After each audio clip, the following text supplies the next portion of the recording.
Attention American news media.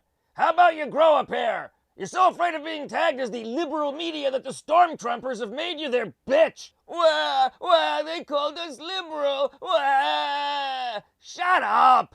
I got news for you. The people who use the term liberal media are people who watch Fox News. They won't be watching you anyway. To these people, anyone who's half a step to their left is a liberal. So fuck it. Just do your job properly. And that job is providing news. Not speculation, not innuendo, news. Notice that news has the word new in it. The media seems to forget this where the Clinton campaign is concerned. Trump shits a fresh bed almost daily. For news media, he's the gift that keeps on giving, even if that gift is the equivalent of an overfed horse with a spastic colon. The Bumpkin's Pumpkin is a steady stream of racist comments, ignorant political statements, lunatic conspiracy theories, and love letters to Putin. A major presidential candidate talking like a nut with a tinfoil hairpiece is news. In contrast to that, Hillary Clinton is boring.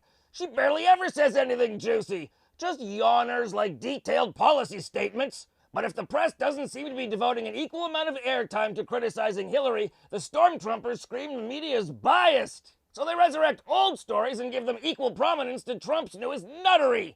The media's coverage of the Clinton campaign has been like Weekend at Bernie's, carting around dead stories as if they're alive. The emails, a dead story. The FBI didn't find any cause to lay charges. Hillary apologized. Move on.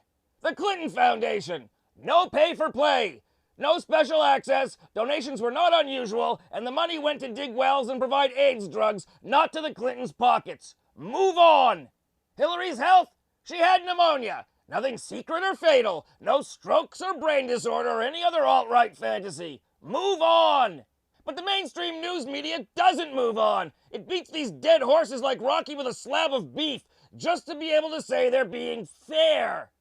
So typical of the mainstream media, trying so hard not to be liberal that they wind up being a tool for conservatives.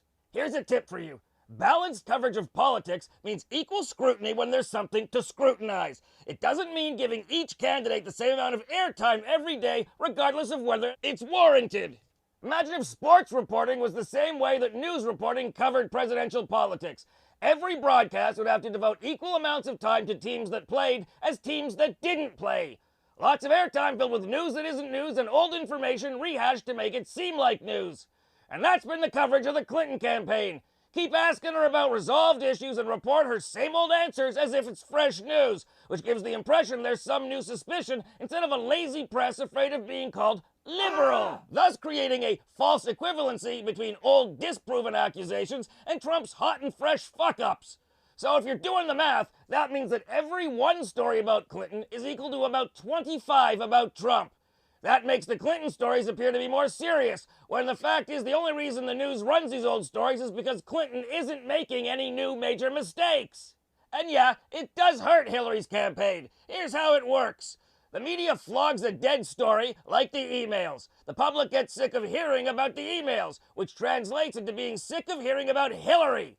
In contrast, Trump's fuck-ups are fresh, and there are so many that there's never time to get bored of any of them. And this ad nauseum commentary that Clinton and Trump are both flawed candidates?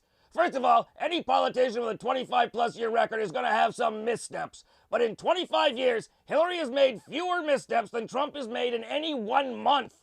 As for them being equally flawed candidates, let's look at PolitiFact's Truthometer. Clinton's scorecard. Her true or mostly true statements, 56 and 71. Trump's, 10 and 28. Clinton's false and pants on fire stats, 27 and 6. Trump's, 87 and 46. That means Clinton is twice as truthful as Trump, and Trump lies 7 times more than she does.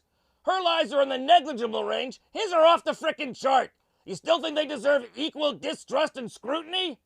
And I don't blame the Trump camp for testing the limits. It's their job to push, even if they're pushing out a turd. But with the rest of the so-called mainstream press, Trump is playing them like a fiddle, much like Emperor Nero, and what's burning is the integrity of the American news media.